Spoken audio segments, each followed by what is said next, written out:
नमस्कार मंडळी, आज आपण बनवणार आहोत वाम मच्छीचं कालवण। त्यासाठी लागणारं साहित्य: वाम घेतली आहे मी 250 ग्रॅम, कांदे घेतले 2 उभे पातळ कापून, 4 चमचे खोबरं घेतलं आहे किसलेलं, 4-5 हिरव्या मिरच्या घेतल्या आहेत, लसूण घेतला 1 गड्डी, आलं घेतलं आहे 1 इंच, मुठभर कोथिंबीर घेतली आहे, कोथिंबीरीच्या काड्या घेतल्या आहेत, थोडीशी हळद घेतली आहे, पाव टीस्पून मीठ चवीनुसार, मालवणी मसाला आणि तेल। चला तर मग रेसिपीला सुरुवात करूया। मी इथे मच्छीला हळद, मीठ आणि लिंबू लावून घेतलेला आहे। आता आपण कांदा भाजून घेणार आहोत।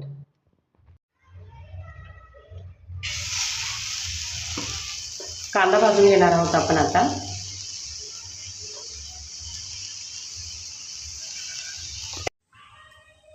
हे बघा, आता असा कांदा भाजला आहे, अजून थोडा भाजून घेऊयात आपण। कांदा छान भाजला आहे आपला। आता आपण त्यात खोबरे भाजून घेणार आहोत। खोबरे छान भाजून घ्यायचं आहे आपल्याला।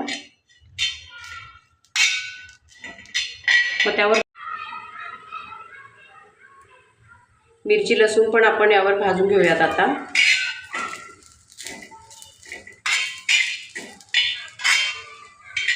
त्यानंतर आपण त्यावर कोथिंबीरीच्या काड्या पण भाजून घेऊ।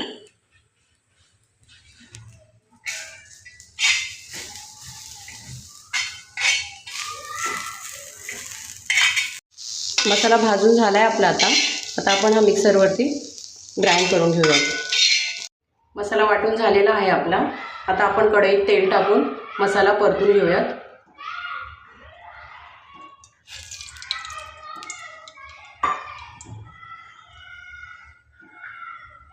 तेल थोडं तापलंय, त्यात आपण हळद आणि मालवणी मसाला घालून घेऊयात।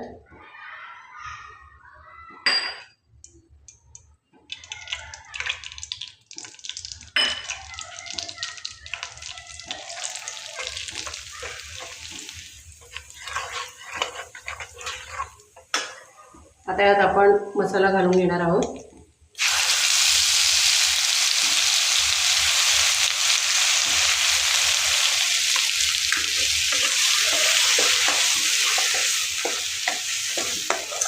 मसाला छान परतून घेऊयात आपण।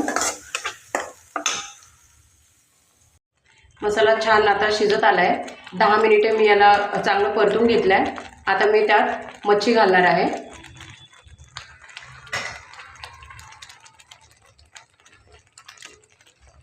मच्छी घालून पण आपल्याला 10 मिनिटे चांगलं परतून घ्यायचं आहे।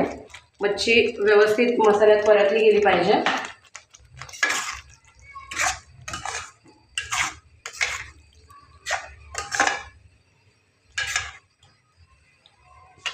हे बघा, मच्छी छान परतली आहे। मी याला तेल पण सुटलंय साईडने।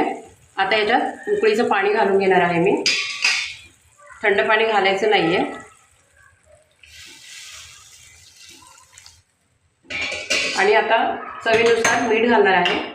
आपण आधी त्यात मीठ घातलेलं होतं, त्यामुळे मी थोडंच मीठ घालणार आहे। आणि आता हे 5-10 मिनिट चांगलं उकळून देऊयात आपण। मच्छी शिजली की मी लगेच काढून घेणार आहे हे। तर तयार आहे मंडळी आपलं मच्छीचं कालवण।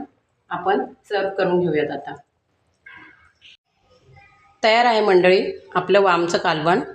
तर तुम्ही पण एकदा नक्की ट्राय करा आणि माझ्या चॅनलला लाईक आणि सबस्क्राईब करा। थँक्यू।